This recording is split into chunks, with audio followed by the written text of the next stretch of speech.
की जर हे तीन पक्ष एकत्र राहिले तर महाराष्ट्रामध्ये 48 पैकी 4 सीट सुद्धा यांच्या येणार नाहीत।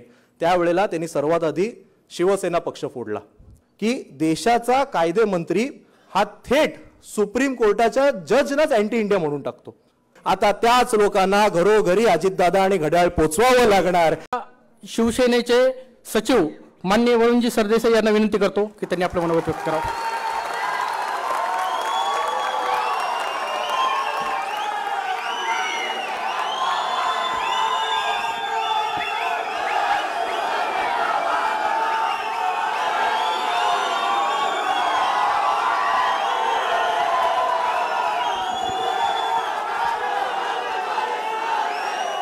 महबूब भाई,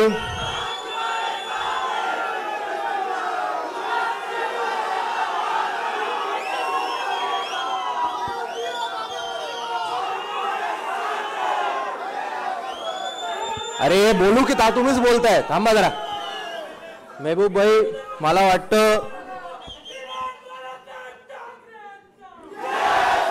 असं वाटतं तुम्ही जरा जास्तच घोडे तयार केलेत। घोडे एवढे तयार झालेत की आजची सभा संपल्यावर डायरेक्ट मंत्र्यावर जातात की काय अशी भीती वाटायला लागलेली आहे। पण एवढं लक्षात ठेवा, घोडे सुद्धा दररोज रेस धावत नाहीत, दररोज प्रॅक्टिस करतात आणि ऐन रेस मध्ये जिंकतात। त्यामुळे आपल्याला आता पुढचे 1-1.5 महिना चांगली आपण तयारी करू आणि निवडणुकीमध्ये आपण त्यांनी सांगितलं तसं सगळे घोडे म्हणून चांगल्या पद्धतीने धावूया। आजच्या या युवा महाराष्ट्र स्वाभिमान मेळाव्याकरता व्यासपीठावर उपस्थित असलेले युवक काँग्रेसचे महाराष्ट्राचे अध्यक्ष माझे मित्र कुणालजी राऊत, ज्यांनी आत्ता अप्रतिम असं मार्गदर्शन केलं, ते राष्ट्रवादी युवकचे प्रदेशाध्यक्ष महबूब भाई शेख। महबूब भाई, मी कधीतरी फेसबुकवर तुमचं भाषण ऐकलं होतं, पण पहिल्यांदाच लाईव्ह पाहिलं आणि 3 पक्षाचे वेगवेगळे कार्यकर्ते असून सुद्धा मी बघत होतो की एक दिलाने एक मनाने तुमच्या प्रत्येक वाक्याला टाळीनी आणि प्रतिसाद देत होते। अत्यंत शिकण्यासारखी तुमच्याकडनं गोष्ट आहे, सुंदर असं त्यांनी मार्गदर्शन केलं। त्याच्या आधी ज्यांनी मार्गदर्शन केलं ते आपचे दौंडकर, आमच्या शिवसेनेच्या सचिव सुप्रदाताई, आमच्या उपनेत्या शीतलताई, आमचे शिवराजजी असतील, अखिलेशजी असतील, आमचे पवन जाधव ज्यांनी भाषण केलं ते आमचे विक्रांत जाधव, मग आमचा बंटी, तुमचा मी ह्याचे इंस्टाग्रामवर व्हिडिओ पाहत असतो, अप्रतिम तुमचं देखील सगळे आंदोलनं असतात। मग अमोल मातेळे आमच्यासोबत मुंबई विद्यापीठात अत्यंत चांगलं त्यांचं देखील काम सुरू आहे, माझं सहकारी। तुम्ही जसं भाषण करता तसं आमचं पण करतो। हां, तर आज काही 2-2ची मर्यादा होती, त्याच्यामुळे आम्ही जरा काही बॅट्समन रिझर्व्ह मध्ये ठेवलेत। पुढच्या आता 48 मेळावे घ्यायचे, एवढी भाषणं करायची आहेत, सगळेच खेळाडू आता दाखवले तर ते बॉलिंग चांगली टाकतील, त्यामुळे काही बॅट्समन आपण जपून ठेवलेले आहेत। असा आमचा अंकित प्रभू, आमचा रुपेश कदम, सगळेच व्यासपीठावर भरपूर भरलेलं भरगच्च व्यासपीठ आहे, सगळ्यांची नावं घेत नाहीत। आणि समोर बसलेले तिन्ही युवक संघटनांचे राज्य पातळीवरचे पदाधिकारी, आज खरं म्हणजे हा मेळावा होतोय, अतिशय आनंदाची बाब आहे। आपण 4 दिवसापूर्वी कुणालजी असेन, मी असेन आणि महबूब भाई, आम्ही तिघांनी ठरवलं की आपण या मेळाव्याचं आयोजन करायचं आणि लगेचच हा वाय.बी. चव्हाण सभागृह हे आपण उपलब्ध करून दिलं, आपण आपल्या पदाधिकाऱ्यांना सांगितलं। आणि मला वाटतं युवा सेना असेल, युवक काँग्रेस असेल आणि राष्ट्रवादी युवक काँग्रेस या 3 युवक संघटनांची ताकद आहे की अवघ्या 2 दिवसामध्ये हे संपूर्ण सभागृह केवळ राज्याच्या पदाधिकाऱ्यांनी हाऊसफुल झालेलं आहे, ही मला वाटतं आपल्या सगळ्यांसाठी अतिशय अभिमानाची बाब आहे। आणि आज जेव्हा आपण सगळे इकडे एकत्र आलो तेव्हा काल मला पत्रकारांनी विचारलं की तुमच्या 3 पक्षांची युती ही साधारणतः 2-2.5 वर्षापूर्वी झाली, तुम्ही युवक आघाडी म्हणून सगळे आता एकत्र का आलात? तर आता भाजपला हरवण्याकरता एकत्र आलो हे तर मला वाटतं अगदी सरळ आणि स्पष्ट आहे। पण त्याही पलीकडे जाऊन गेल्या 10 वर्षामध्ये कोणती गाजरं म्हणा, केळी म्हणा ही मोदीजींनी दिली आणि त्या केळ्यांचं आता काय झालंय हे देखील मला वाटतं माझ्या आधीच्या वक्त्यांनी अतिशय उत्तम पद्धतीने सांगलंय, मी काय परत ते रिपीट करणार नाही। पण आपल्या 3 युवक आघाडींचा जर काही कॉमन मिनिमम प्रोग्राम असला पाहिजे, तर मला वाटतं तो एकमेव असला पाहिजे, तो म्हणजे या देशात असंख्य प्रश्न आहेत, म्हणजे युवकांना रोजगार नाही, महिला सुरक्षित नाहीत, महागाई वाढतीये, सगळं हे जरी खरं असलं तरी सगळ्यात मोठी समस्या आज जी मला वाटते आपल्या देशासमोर आहे ती म्हणजे परवाच्या आमच्या शिवसेनेच्या सभेमध्ये उद्धव ठाकरे साहेबांनी जसं सांगितलं, येणारी लोकसभेची निवडणूक ही काय देशातली पहिली लोकसभेची निवडणूक नाही, पण जर परत एकदा मोदीजी देशाचे पंतप्रधान झाले तर कदाचित ही देशाची शेवटची निवडणूक होऊ शकते. आणि म्हणून कॉमन मिनिमम प्रोग्राम म्हणून केवळ या देशाची लोकशाही वाचवणं हा सगळ्यात आपला पहिला अजेंडा असला पाहिजे. 1946 साली जर्मनीमध्ये जेव्हा हिटलर राज सुरू होतं त्यावेळेला एक मार्टिन नोमेलर म्हणून त्यांच्या सोबतच काम केलेले त्यांचे सहकारी होते. मार्टिन नोमेलर हे सुरुवातीला हिटलर यांच्या पक्षामध्येच काम करत होते. त्यांच्या भाषणांनी त्यांनी दिलेल्या गाजरांच्या केळ्यांच्या स्वप्नामुळे ते देखील प्रभावी झाले होते. पण जसं त्यांचं राज्य आलं तसं तसं त्यांना कळायला लागलं की हुकुमशाही किती भयंकर असते. आणि 1946 साली म्हणजे आत्तापासून ते साधारणतः 80-85 वर्षापूर्वी त्यांनी एक कविता केली होती. मी ती कविता वाचून दाखवतो, त्याचा संदर्भ हा आजही तुम्हाला पटेल. मार्टिन नोमेलर म्हणतात, first they came for the communists and I did not speak out because I was not a communist. Then they came for the socialists and I did not speak out because I was not a socialist. Then they came out for the trade unionists and I did not speak out because I was not a trade unionist. Then they came for the Jews and I did not speak out because I was not a Jew. And then they came for me but there was no one left to fight for me. आज आपल्या देशामध्ये अशीच काही परिस्थिती झालेली आहे.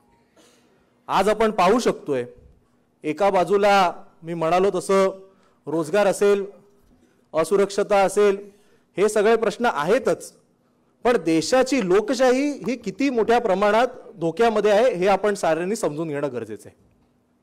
कोरोनासारख्या काळामध्ये जेव्हा केवळ आपला देश नाही संपूर्ण जग लॉकडाऊनमध्ये होतं त्यावेळेला मध्य प्रदेश आणि कर्नाटक सारख्या दोन महत्त्वाच्या मोठ्या राज्यांमध्ये काँग्रेसची एक हाती सत्ता जवळपास असताना या लोकांनी त्यांचे आमदार फोडले आणि त्यांचं सरकार पाडलं. आपण तेव्हा महाराष्ट्रामध्ये आपल्या तिघांचं सरकार उत्तम पद्धतीने काम करत होतं, त्यामुळे आपण काही फार विचार केला नाही. 2022 साली उद्धव ठाकरे साहेबांच्या नेतृत्वाखाली आणि पवार साहेब असतील, काँग्रेसचे सगळे नेते असतील, यांच्या सगळ्यांच्या सहकार्यांनी उत्तम असं काम करणारं महाविकास आघाडी सरकार जेव्हा यांना कळलं की जर हे 3 पक्ष एकत्र राहिले तर महाराष्ट्रामध्ये 48 पैकी 4 सीट सुद्धा यांच्या येणार नाहीत, त्यावेळेला त्यांनी सर्वात आधी शिवसेना पक्ष फोडला. तर फोडला ठीक आहे, ज्या लोकांना आमच्या सोबत राहायचं नव्हतं ते तिकडे गेले, त्यांनी थेट राजीनामा देऊन भाजपमध्ये प्रवेश केला असता आम्हाला काही वाटलं नसतं. पण 40 आमदार आम्हाला सोडून गेले आणि सोडून गेल्यानंतर त्यांनी थेट शिवसेना पक्ष आणि शिवसेना चिन्हावर दावा केला. आता पक्ष आणि चिन्हाचा निर्णय कोण घेतं? निवडणूक आयोग घेतो. निवडणूक आयोगाने आम्हाला सांगितलं की तुम्ही म्हणताय शिवसेना तुमची, ते म्हणतायत शिवसेना त्यांची, जर सिद्ध करायचं असेल तर पक्षाची घटना सादर करा आणि तुमच्या सोबत किती पदाधिकारी आहेत कार्यकर्ते ते दाखवा, त्यांच्या सोबत किती पदाधिकारी कार्यकर्ते ते दाखवा आणि मग आपण निर्णय घेऊ. कुणालजी, आम्ही 3 ते 4 महिने उपस्थित आमची सगळी यंग टीम आहे, आम्ही साऱ्यांनी मेहनत केली आणि ऑन रेकॉर्ड सांगतो मी, शिवसेना उद्धव बाळासाहेब ठाकरे या पक्षाकडून आम्ही 25 लाख ॲफिडेव्हिट ही ट्रकनी आणि ट्रेननी भरून दिल्लीला पाठवली आणि शिंदे गटाकडनं अवघी 2.5 लाख ॲफिडेव्हिट हे त्यांच्यापर्यंत पोहोचली. जेव्हा घटनेची बाब आली त्यावेळेला मध्ये आम्ही जनता न्यायालय घेतलं होतं, तुमच्यापैकी किती लोकांनी ते पाहिलं मला माहिती नाही, पण 2004 साली खुद्द हिंदुहृदय सम्राट शिवसेना प्रमुख सन्माननीय श्री बाळासाहेब ठाकरे यांनी आत्ताचे आमचे पक्षप्रमुख उद्धव ठाकरे साहेबांना शिवसेनेचं कार्याध्यक्ष केलं आणि ती जी काही आमची कार्यकारिणी झाली त्याचं संपूर्ण चित्रीकरण आणि त्याचे सगळे कागदपत्र हे आम्ही निवडणूक आयोगाला सादर केले. दर 6 वर्षांनी पक्षांतर्गत या निवडणुका घ्यायला लागतात. त्याच्यानंतरची जी काही निवडणूक झाली, कार्यकारिणी झाली, त्याची प्रत आम्ही सादर केली. 2012 साली हिंदुहृदय सम्राटांचं निधन झालं. निधन झाल्यानंतर उद्धव ठाकरे साहेबांना शिवसेनेचं पक्षप्रमुख करण्यात आलं आणि त्या कार्यकारिणीमध्ये तर आत्ताचे जे स्पीकर म्हणून काम करतायत ते राहुल नार्वेकर हे स्वतः तिकडे उपस्थित होते. त्याची देखील आम्ही पूर्ण जी काही क्लिप होती, त्याची जी काही कागदपत्र होती ती आम्ही निवडणूक आयोगाला सादर केली. आणि शेवटचं म्हणजे 2018 साली आमची जी शेवटची कार्यकारिणी झाली, ज्या कार्यकारिणीमध्ये पहिल्यांदाच एकनाथ शिंदे यांना शिवसेनेचं नेता हे स्वतः उद्धव ठाकरे साहेबांनी केलं, ती देखील आम्ही कार्यकारिणी निवडणूक आयोगाला सादर केली. आणि त्यामुळे गेल्या 20 वर्षांमध्ये पक्षाचे सगळे महत्त्वाचे अधिकार हे उद्धव ठाकरे साहेबांकडे आहेत हे जेव्हा त्यांना घटनेमध्ये कळलं, निवडणूक आयोगाने थेट आम्हाला सांगितलं 1999 पासून शिवसेनेची घटनाच आमच्यापर्यंत पोहोचली नाही. बिनधास्त. म्हणजे गेले 20 वर्ष त्यांचं म्हणणं आहे की शिवसेना पक्ष हा अधिकृत पक्षच नव्हता. मग कसे आम्ही इतके वर्ष निवडणुका लढत होतो? कुठे गेली आपल्या देशातली लोकशाही? बरं, आमच्या सोबत जे घडलं 2023 साली तंतोतंत त्याचं तशीची तशी स्क्रिप्ट ही तुमच्याबद्दल झाली, राष्ट्रवादी काँग्रेस पक्षाबद्दल झाली. बरं, निर्लज्जपणाचा अजून एक कळस त्यांनी गाठला. आमचे कमीत कमी संस्थापक हे आता त्यांचं निधन झालेलं आहे, स्वतः खुद्द शरद पवार साहेबांनी स्थापन केलेला पक्ष हे निर्लज्जपणे सांगतात की तो त्यांचा पक्षच नाही. काय सुरू आहे आपल्या देशामध्ये? याला आपण लोकशाही म्हणायचं? इतकी विचित्र सगळी पद्धत. म्हणजे ही निवडणूक आयोग, ज्याला आमचे युवासेना प्रमुख आदित्य ठाकरे साहेब हे ईसीला एंटायरली कॉम्प्रोमाइज्ड ऑथॉरिटी म्हणतात, ह्याला काय त्याच्यामध्ये चुकीचं आहे? आपल्यापैकी किती लोकांना माहिती आहे नाही माहिती मला माहिती नाही, पण मध्ये जे केंद्रीय निवडणूक जे मुख्य अधिकारी असतात, म्हणजे केंद्राच्या निवडणुकीचे जे मेन ऑफिसर असतात, त्यांची निवड ही कशी करायची ही सुप्रीम कोर्टाने सांगितलं होतं की त्याकरता एक त्रिसदस्यीय समिती नेमली पाहिजे. त्या समितीमध्ये कोण असलं पाहिजे? एकतर देशाचे पंतप्रधान असले पाहिजेत, लोकसभेचे विरोधी पक्षनेते असले पाहिजेत आणि कोणाही त्यामध्ये पक्षपात व्हायला नको, त्यामुळे तिसरा सदस्य हा सुप्रीम कोर्टाचा सरन्यायाधीश असला पाहिजे. गेल्या वर्षी साधारणतः 2023च्या डिसेंबरमध्ये मोदी सरकारने एक कायदा पारित केला. त्यामध्ये सांगितलं की आतापासून केंद्रीय निवडणूक मुख्य अधिकारी आणि राज्याचे सगळे निवडणुकीचे मुख्य अधिकारी हे त्रिसदस्यीय समिती नेमेल. फक्त त्या त्रिसदस्यीय समितीमध्ये कोण असेल? देशाचे पंतप्रधान असतील, विरोधी पक्षनेते असतील आणि पंतप्रधानांनीच निवडलेले कॅबिनेट मंत्री असतील. म्हणजे विरोधी पक्षांनी काही जरी सांगितलं तरी 2:1 या मतदानाने पंतप्रधान जे सांगतील तोच व्यक्ती हा देशाच्या मुख्य निवडणूक अधिकारीपदी त्याची निवड होईल. म्हणजे निवडणूक आयोग देखील यांनी यांच्या ताब्यात घेऊन टाकला. आज सुप्रीम कोर्टाची काय परिस्थिती आहे? किरण रिजिजू जे या देशाचे कायदे मंत्री होते, त्यांनी उघडपणे असं सांगितलं होतं 3 की 4 वेळा, म्हणजे सुप्रीम कोर्टामध्ये अनेक खटले हे केंद्र सरकारचे सुरू असतात आणि काही खटल्यांमध्ये सरकारच्या विरोधात निकाल आल्यानंतर, काही असे मोठे खटले नव्हते, उघडपणे त्यांनी सांगितलं की सुप्रीम कोर्टाचे 3 ते 4 जज हे अँटी इंडिया गँग चालवतात.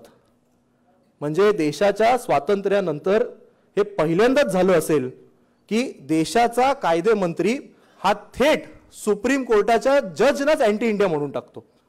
नुसतं तेवढं नाही, आजपर्यंतचं देशाच्या स्वातंत्र्यानंतर आपली प्रथा आहे की सुप्रीम कोर्टाची जजची निवड कशी होते, तर ते सगळे त्यांच्या कॉलेजियमच्या माध्यमातून काही नावं रेकमेंड करतात आणि ती केवळ एक म्हणजे ती एक प्रोसेस करावी म्हणून ती सरकारकडे पाठवली जाते आणि तशीची तशी नावं ती सगळी मान्य केली जातात आणि सुप्रीम कोर्टचे जजची निवड होते. किरण रिजिजू यांनी काय सांगितलं की आजपासून सुप्रीम कोर्टचे जज कोण नेमायचे हे देखील केंद्र सरकारने ठरवलं पाहिजे. म्हणजे निवडणूक आयोग यांच्याकडे पाहिजे, सुप्रीम कोर्ट यांच्याकडे पाहिजे. जो पक्ष यांच्या सोबत काम नाही करत तो पक्ष फोडून चिन्ह पण यांच्याकडे पाहिजे. उरलेले जे विरोधी पक्ष आहेत त्यांच्यामधलं कुठल्याही नेत्यांनी आवाज उठवला की त्याच्या मागे ईडी लावायची, आयटी लावायची, सीबीआय लावायचं, खरं म्हणजे मेहबूब भाई तुम्ही बोलत असताना सगळे हसत होते, पण मला वाटतं ही आता हसण्याच्या पलीकडे गेलेला विषय हा. तुम्ही म्हणत होता तुमच्या प्रत्येक नेत्याला, आपच्या नेत्याला तिकडे जेलमध्ये टाकले. खरं म्हणजे तुमच्या सगळ्या नेत्यांचं अभिनंदन केलं पाहिजे. त्यांच्यामध्ये जेलमध्ये जाण्याची आणि पक्षासोबत उभं राहण्याची हिंमत आहे. हे आमचे आणि राष्ट्रवादीच काही घाबरट निघाले, थोडी धमकी दिली की तिकडे पळून गेले. पण हे काय सुरू आहे आपल्या देशामध्ये? विरोधी पक्षांनी बोलायचं नाही, सुप्रीम कोर्टाचे जज यांच्या हिशोबाने पाहिजेत आणि त्याच्यामुळे तुमची निवडणूक आयोग पण यांच्या ताब्यामध्ये पाहिजे. आज मीडियाची काय परिस्थिती आहे? लोकशाहीचा चौथा स्तंभ म्हणून ज्या मीडियाला समजलं जातं त्या मीडियाची काय परिस्थिती आहे. मी काय कुठल्या एका चॅनल दुसऱ्या चॅनलला गोदी मीडिया वगैरे म्हणणार नाही, जे खरं घडलं तेवढंच सांगेन. BBC नावाचा मोठा चॅनल आहे, माहिती आहे ना तुम्हाला, 150 वर्षापासून त्यांचा इतिहास आहे. ब्रिटिश ब्रॉडकास्टिंग कंपनी म्हणून ओळखलं जातं, आंतरराष्ट्रीय पातळीचा तो चॅनल आहे. त्यांनी मोदीजींवर एक डॉक्युमेंटरी प्रसिद्ध केली. ती डॉक्युमेंटरी मोदीजींच्या विरोधात जाईल हे कळल्यानंतर दुसऱ्या दिवशी BBCवर ITच्या धाडी टाकण्यात आल्या. एका चॅनलवर ITच्या धाडी टाकण्यात आल्या, एका पत्रकारावर नाही. BBCवर थेट ITच्या धाडी टाकण्यात आल्या. लोकशाही चॅनल, आपलाच मराठी चॅनल, त्यांनी भाजपच्या एका नेत्याचा व्हिडिओ दाखवला. 7 दिवसामध्ये केंद्राने लोकशाही चॅनलची परमिशनच कॅन्सल करून टाकली. म्हणजे मीडियाला पण संपूर्ण संदेश दिला, विरोधात गेलात तर IT लावू नाहीतर चॅनल रद्द करू. आज कोणाची हिंमत आहे यांच्या विरोधात बोलायची. एक ते NDTV वाले बोलायचे, NDTV वाल्याच्या मालकांना न विचारता त्यांच्या मित्रांना सांगून अख्खा NDTV चॅनलच विकत घेऊन टाकला. मी परत एकदा सांगतो मित्रांनो, हसण्यावर घेऊ नका, परिस्थिती गंभीर आहे. 4 स्तंभ होते लोकशाहीचे, प्रत्येक स्तंभ या लोकांनी मोडून टाकलेला आहे. आपल्या देशामध्ये आपले जे नेते मंडळी आहेत हे सोडून 2 सॉफ्ट पॉवर काम करतात. सॉफ्ट पॉवर म्हणजे काय, तर देशाच्या नागरिकांवर त्यांचा कोणत्या ना कोणत्या पद्धतीने इन्फ्लुएन्स होत असतो. कुठल्या सॉफ्ट पॉवर आहेत, एक म्हणजे बॉलिवूड, दुसरं म्हणजे क्रिकेट. मोदीजी सत्तेत आल्यानंतर त्यांना कळलं की आता आपली लोकसभेमध्ये सत्ता आली आहे, बाकी जिकडे जिकडे सत्ता नाही तिकडचे आमदार बिमदार फोडू शकतो, पण क्रिकेट आणि बॉलिवूडवाले जर आपल्या विरोधात गेले तर उद्या आपली सत्ता उलटू शकते. म्हणून सगळं लक्ष त्यांनी त्याच्यावर केंद्रित केलं. बॉलिवूडवाले जेव्हा उघडपणे ट्विटरच्या माध्यमातून ह्यांच्या विरोधात बोलायला लागले तर त्याच्यात ज्याला आपण एक सर्वोच्च नेता म्हणून किंवा ज्या टॉप 2-3 अभिनेत्यांमध्ये मोजला जातो त्या थेट शाहरुख खानच्या पोरालाच उचलून 21 दिवस आत टाकून दिलं. सगळ्या बॉलिवूडला संदेश दिला, अरे शाहरुखच्या पोराला उचलून आत टाकलं, तुम किस खेत की मुली हो. सगळे बॉलिवूडवाले गप्प झाले. तिथपर्यंत हे लोक थांबले नाहीत. दीपिका पदुकोण पासून उत्तम वेगवेगळ्या अभिनेत्री, त्यांनी काही चूक केली होती की नाही केली होती मला माहिती नाही, मी त्यांना ओळखत पण नाही, माझं घेणं देणं नाही. सगळ्यांना NCBच्या कार्यालयामध्ये 8-8 तास बोलवलं होतं, पाहिलेलं की नाही तुम्ही.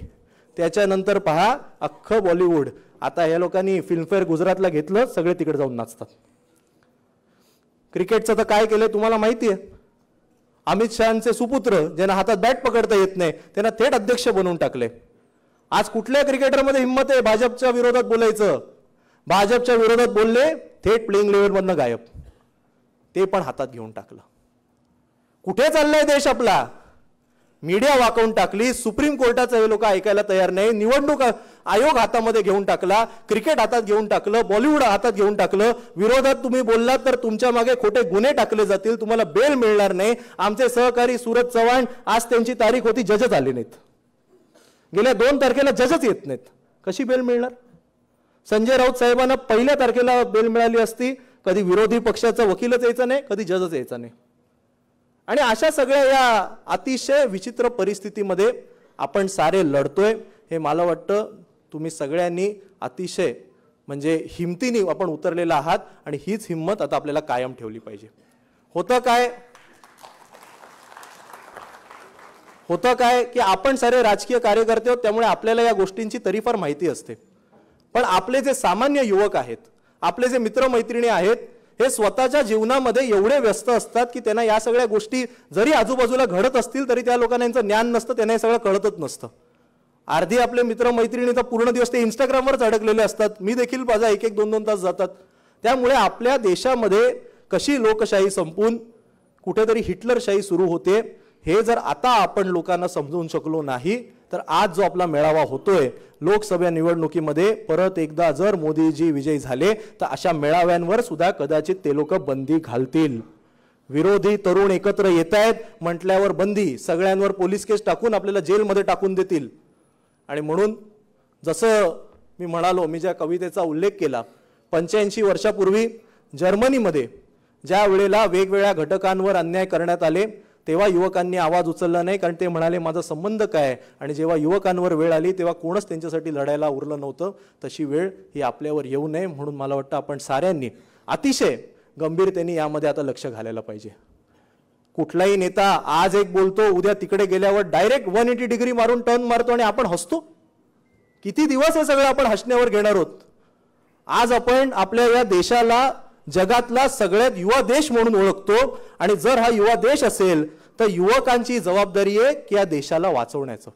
आपले नेते जे उत्तम पद्धतीने लढतायत, उत्तम पद्धतीने आपले नेते झुंज देत आहेत, त्यांचे हात बळकट हे तुम्हाला आणि मला करावेच लागतील.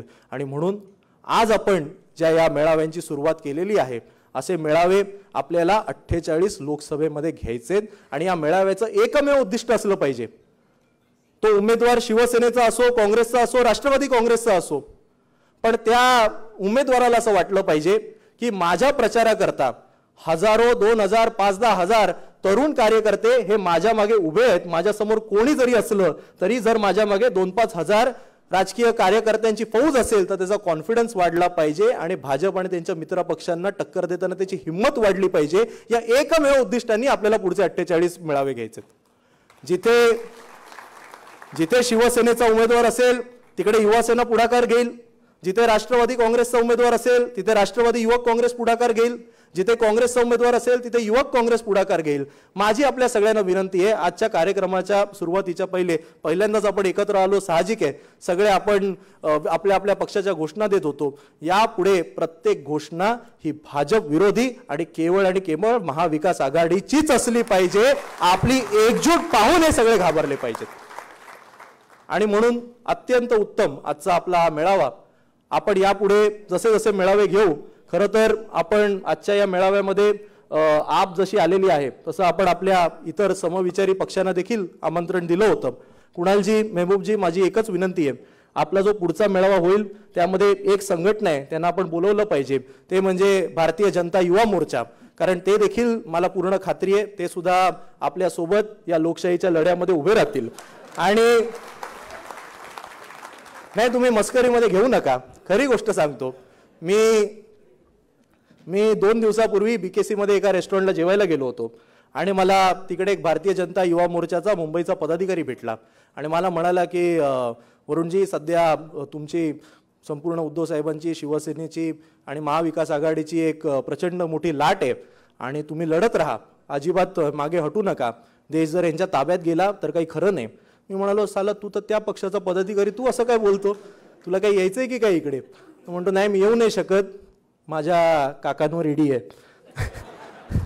पण तुम्ही लढत राहा. आणि मी म्हणालो की पण असं कसं काय? मला म्हणतो की बघा काय आहे, हे आम्हाला आता सगळ्यांना कळून चुकलेलं आहे की आम्ही जरी युवा मोर्चामध्ये असलो, आम्ही किती मेहनत केली, किती आमचा वॉर्ड बांधला, किती आमच्या विधानसभेमध्ये मेहनत केली, जेव्हा निवडणूक लागेल तेव्हा ऐनवेळी त्या विधानसभेमध्ये, त्या वॉर्डमध्ये जो तयार झालेला, ऑलरेडी एस्टॅब्लिश झालेला शिवसेनेचा, काँग्रेसचा किंवा राष्ट्रवादीचा उमेदवार असेल त्यालाच आमच्या डोक्यावर घेऊन बसवणार आहेत. आम्हाला या पक्षामध्ये काही फ्युचरच नाही. आणि मग मी रात्री जाऊन विचार केला की आपण सगळे मिळून वारंवार म्हणतो भाजपला असं लढायचंय, भाजपसोबत हे करायचंय, भाजपसोबत ते करायचंय. महाराष्ट्रामध्ये भाजप आहे कुठे? ओरिजिनल भाजप कुठे आहे? म्हणजे तुम्ही सगळे महाराष्ट्राच्या कानाकोपऱ्यातनं आलात, बरोबर? आपली काय ही प्रदेशची कार्यकारिणी आहे सगळ्यांची. आपण नंदुरबारपासून सुरुवात करूया, बरोबर? उत्तर महाराष्ट्राच्या आपण टोकापासून सुरुवात करूया. एका भाजपच्या प्रामाणिक ओरिजिनल कार्यकर्त्याला येणाऱ्या निवडणुकांमध्ये नंदुरबारमध्ये कोणाचा प्रचार करावा लागणार? विजयकुमार गावितांचा करावा लागणार, आणि त्यांची मुलगी हिना गावितांचा प्रचार करायला लागणार. दोघेही ओरिजिनल राष्ट्रवादी. सुप्रिया गावित परत जिल्हा परिषद अध्यक्षा, त्या पण तुमच्या पक्षाच्या. आता भाजपमध्ये भाजपच्या कार्यकर्त्यांना त्यांचा प्रचार करायला लागणार. त्याच्या खाली आलो आपण धुळ्यामध्ये, तिकडे अमरीश पटेल आणि त्यांच्या संपूर्ण टीमचा त्यांना प्रचार करावा लागणार, जे पूर्वीचे काँग्रेसवाले. बाजूला गेलो जळगावमध्ये, तिकडे तुम्ही नाव घेतलं ते आमचे गुलाब पाटील, किशोर पाटील, चिमण पाटील, सगळे शिवसेनेचे, त्यांना खांद्यावर घेऊन या भाजपवाल्यांना नाचायला लागणार. खाली आलो नगरमध्ये, पूर्ण तो विखे पाटील परिवाराचा या लोकांना झेंडे लावायला लागणार, त्यांच्याच नावाच्या घोषणा द्यायला लागणार, जे आधी शिवसेनेसोबत होते, नंतर काँग्रेसमध्ये गेले, आता भाजपमध्ये गेलेत. अजून खाली आलो पश्चिम महाराष्ट्राची सुरुवात करू. पुण्यामध्ये ज्या भाजपच्या कार्यकर्त्यांनी सांगितलं होतं आमच्या जिल्ह्यामध्ये आम्ही घड्याळ दिसू देणार नाही, आता त्याच लोकांना घरोघरी अजितदादा आणि घड्याळ पोचवावं लागणार. ह्याच्यापेक्षा दुर्दशा कुठल्या कार्यकर्त्याची होऊ शकत नाही. खाली आलो आपण साताऱ्यामध्ये उदयनराजे असतील, शिवेंद्रराजे असतील, रामराजे असतील, शंभूराजे असतील, कोणत्याही राजांचा भाजपचा गेले 2-5 वर्षापूर्वीपर्यंत काडी मात्र संबंध नव्हता. ओरिजिनल भाजपच्या कार्यकर्त्यांनाच त्यांचाच प्रचार करावा लागेल. सांगलीमध्ये आलो, संजय काका पाटीलांचा त्यांना प्रचार करावा लागेल, ते पण राष्ट्रवादीमध्ये. कोल्हापूरमध्ये आलो, महाडिक, मंडलिक आणि मुश्रीफ तिघांचाही भाजपशी संबंध नव्हता. भाजपच्या कार्यकर्त्यांना त्यांचाच प्रचार करावा लागेल. आपलं कोकण राहून गेलं. ठाण्यामध्ये आलो, एकनाथ शिंदे जे अनेक वर्षांपासून आमच्या सोबत होते, हे भाजपवाले सांगत होते जाम त्रास देतात, आज त्यांचाच प्रचार करावा लागेल. नवी मुंबईमध्ये गेलो, गणेश नाईक आणि मन्ना म्हात्रेंचा तुम्हाला प्रचार करावा लागेल, जे शिवसेनेसोबत होते, नंतर राष्ट्रवादीत गेले, आता भाजपमध्ये गेले. कल्याणमध्ये गेलो, ज्या श्रीकांत शिंदेच्या त्रासाला कंटाळून तुमच्याच आमदारांनी एका व्यक्तीवर गोळीबार केलं, त्याच श्रीकांत शिंदे आगे बढो हम तुम्हारे साथ है, हे भाजपच्या कार्यकर्त्यांना म्हणावं लागणार आहे. भिवंडीमध्ये गेलो, कपिल पाटील, किसन कथोरे सगळे राष्ट्रवादीवाले, हेच आमचे नेते म्हणून यांना मिरवावं लागणार आहे. पालघरमध्ये गेलो, राजकुमार गावित जे आमच्या सोबत होते, आधी काँग्रेस सोबत होते, आता भाजपमध्ये गेलेत, यांचाच प्रचार तुम्हाला करावा लागेल. रायगडमध्ये गेलो, प्रशांत ठाकूर जे काँग्रेसमध्ये होते, आता भाजपमध्ये गेलेत, हेच तुमचे नेते. कर्जत, बाकीचे 3 आमचे तर आहेतच, थोरवे, दळवी आणि गोगावले. त्या लोकांना तर तुम्हाला डोक्यावर घेऊन नाचावत लागेल. पुढे सुनील तटकरे, त्यांचा प्रचार तुम्हाला करायला लागणार. रत्नागिरी जिल्ह्याची सुरुवात करताना खेड,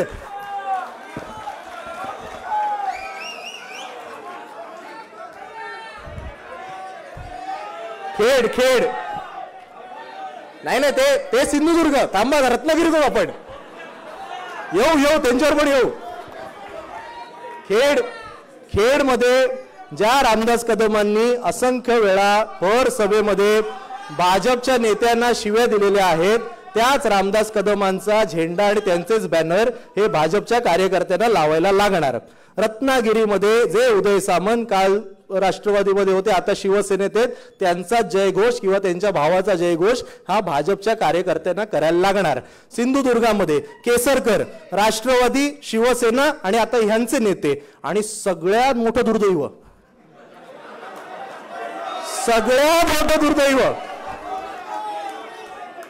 म्हणजे मी कुणालजी प्रामाणिकपणे सांगतो, अशी म्हणजे असा प्रसंग हा कधीही कुठल्याही राजकीय कार्यकर्त्यावर कधी येऊ नये. एवढी वाईट वेळ मी देवाला प्रार्थना करतो कोणाहीवर येऊ नये. कारण ज्या व्यक्तींनी, ज्या नितेश राणेंनी भारताचे पंतप्रधान आणि भाजपचे सर्वोच्च नेते, ज्या नितेश राणेंनी देशाचे पंतप्रधान आणि भाजपचे सर्वोच्च नेते नरेंद्र मोदीजी यांचा अर्धनग्न फोटो ट्विट केला होता, म्हणजे सर्वोच्च नेत्याचा अर्धा नागडा फोटो ट्विट केला होता, आज भाजपच्या कार्यकर्त्याला त्यालाच नेता मानावं लागतं. याच्याहून वाईट परिस्थिती कुठल्या कार्यकर्त्यावर येऊ शकत नाही. आज मुंबईमध्ये, दक्षिण मुंबईमध्ये तुम्हाला प्रचार करायचा आहे राहुल नार्वेकरांचा. राष्ट्रवादी, शिवसेना आता तुमचे नेते. खाली आलो, दादरमध्ये तुम्हाला काम करायचंय राहुल शेवाळेंचं. आयुष्यभर त्यांनी मुंबई संपलं की मराठवाड्यावर येऊ, मग राहुल शेवाळेंचं त्यांना करायचंय काम, आयुष्यभर शिवसेनेत घालवलं. सदा सरवणकर आणि त्या कोळंबकरांचं काम करायचंय, शिवसेना काँग्रेस खेळून आता भाजप सोबत गेलेले आहेत. खाली बँड्रामध्ये तर जिशान सिद्दीकींचा प्रचार करायचा. अखिलेशभाई जाम जोरात हसले. त्यामुळे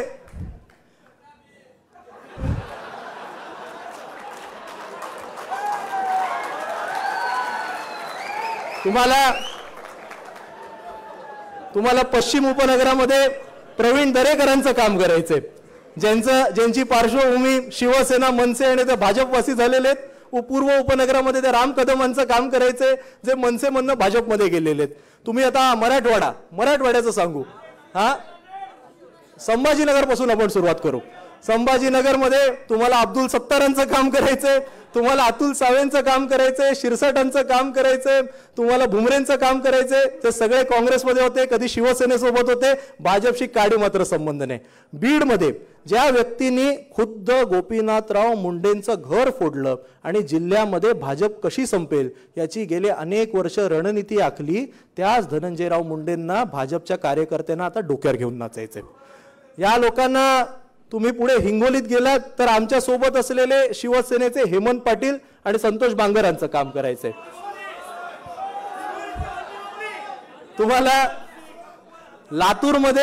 तुम्हाला लातूरमध्ये देवेंद्रजींच्या पीएचं काम करायचंय, बरोबर। तुम्हाला नांदेडमध्ये तर स्वतः अशोक चव्हाण साहेबांचं काम करायचंय, आणि कुठला आपला धाराशिव राहिला, धाराशिवमध्ये तुम्हाला राणा जगजित सिंगांचं काम करायचंय। सोलापूर राहिलं, सोलापूरमध्ये तुम्हाला ते तानाजी सावंत असतील, नाईक निंबाळकर असतील, ज्यांची पार्श्वभूमी राष्ट्रवादी शिवसेना अशी राहिलेली आहे, आता भाजपचे नेते म्हणून तुम्हाला त्यांच्यासोबत काम करायचंय। आपला विदर्भ घेऊ, बुलढाण्यामध्ये तुम्हाला प्रतापराव जाधवांचं काम करायचंय, तुम्हाला संजय गायकवाडांचं काम करायचंय, ज्यांचा कोणाचाही भाजपशी काडी मात्र संबंध नाही। अमरावतीमध्ये तर तुम्हाला थेट नवनीत राणांचं काम करायचंय। यवतमाळमध्ये ज्या संजय राठोडांचा राजीनामा मागण्याकरता तुम्ही चौकात निदर्शनं केली, आज त्याच संजू भाऊ आगे बढो म्हणून भाजपच्या कार्यकर्त्यांना घोषणा द्यायच्यात। आणि ज्या वाशिममध्ये एका कॉन्ट्रॅक्टरकडनं पैसे मागितल्याची ऑडिओ क्लिप ज्या भाजपच्या कार्यकर्त्यांनी व्हायरल केली होती, आज ताई तुम्हीच आमच्या नेत्या म्हणून भाजपच्या कार्यकर्त्यांना काम करायचं। आज भंडारा गोंदियामध्ये ज्या प्रफुल्ल पटेलांच्या विरोधात वर्षानुवर्ष हे लोक भांडत राहिलेले, आज त्याच प्रफुल्ल पटेलांना नेता म्हणून भाजपच्या लोकांना काम करायचंय। आणि शेवटी राहिलेला तो नागपूर जिल्हा, जिथे संघाचं मुख्यालय, जिथे स्वतःला हे लोक होम ग्राउंड समजतात, त्या होम ग्राउंडमध्ये सुद्धा तुम्हाला समीर मेघेंचं, जे पूर्वाश्रमीचे काँग्रेसचे आहेत, आणि आमच्या सोबत असलेल्या कृपाल तुभण यांचं काम करायचंय। त्यामुळे एखाद कुठला जिल्हा मला वाटत नाही राहिला असेल, पण महाराष्ट्राचं नाशिकमध्ये तुम्हीच भ्रष्टाचाराचे आरोप केले म्हणून तुरुंगात टाकलेल्या छगन भुजबळांचं काम करायचंय। तुम्हाला दादा भुसेंचं काम करायचंय, जे आयुष्यभर शिवसेनेसोबत राहिलेले आता तुमचे नेते बनलेले आहेत। तुम्हाला शहरामध्ये ती क्लिपवाल्या ते हेमंत गोडसेंचं काम करायचंय। हा कोण त्यामुळे संपूर्ण महाराष्ट्रामध्ये सुहास कांदे आहेत। त्यामुळे संपूर्ण महाराष्ट्राची परिस्थिती पाहिल्यानंतर सांगा, भाजप आहे कुठे? कुठे भाजप? आणि म्हणून माझी विनंती आहे, अजिबात टेन्शन घेऊ नका। प्रचार जेव्हा सुरू होईल तेव्हा ते तुम्हाला सांगतील, आमच्याकडे ईडी आहे, आमच्याकडे आयटी आहे, आमच्याकडे सीबीआय आहे, आमच्याकडे शेकडो आमदार आहेत, इलेक्ट्रल बॉन्ड मधनं कमवलेले 10,000 कोटी आहेत, तुमच्याकडे काय आहे एवढंच सांगा। आमच्याकडे मुठभर असतील तरी निष्ठावंत आहेत। आज व्यासपीठावर पहा, दौंडकर ओरिजिनल ना रे? नाही तुम्ही नाही ना आलं कुठनं? आपले महबूबभाई शेख ओरिजिनल राष्ट्रवादी काँग्रेस, आपले Kunal Raut original Congress, Varun Sardesai original one and only Shivsena, आणि शिवसेना ती पण ठाकरेंची। आणि त्यामुळे शिवरायांचा इतिहास आपल्याला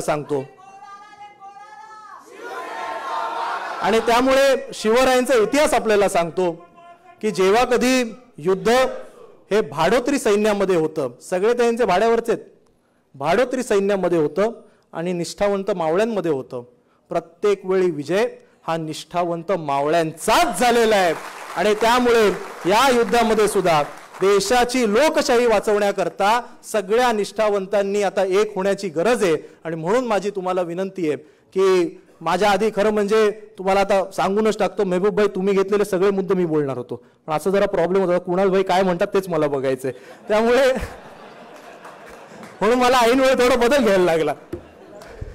त्यामुळे वेगवेगळे प्रश्न देशासमोर असताना, लोकशाही धोक्यामध्ये असताना सगळ्या निष्ठावंतांना माझी विनंती आहे की आजपासून आपण सारे सज्ज होऊया, खरगे साहेबांचे हात मजबूत करूया, पवार साहेबांचे आपण हात मजबूत करूया, उद्धव साहेबांचे आपण हात मजबूत करूया. महाविकास आघाडीची जागा कोणती कोणाला ते वरिष्ठ नेते निर्णय घेतील. आपण आपापसातले मान अपमान सारे बाजूला ठेवूया. आपण सारे मित्र बनून बंधू भगिनी म्हणून कामाला लागूया आणि 48 पैकी 48 जागा या केवळ आणि केवळ महाविकास आघाडीच्या विजयी होतील अशा करता आपण प्रयत्न करूया. मी परत एकदा सगळ्या आपल्या टीमचं खूप खूप अभिनंदन करतो. आजपासून आपण सारे घोड्यावानी धावायला लागू आणि अत्यंत चांगलं काम करू. जय हिंद, जय महाराष्ट्र. ताज्या व नवनवीन बातम्या पाहण्यासाठी आजच आमच्या मुंबई न्यूज 24 चॅनलला सबस्क्राईब करा.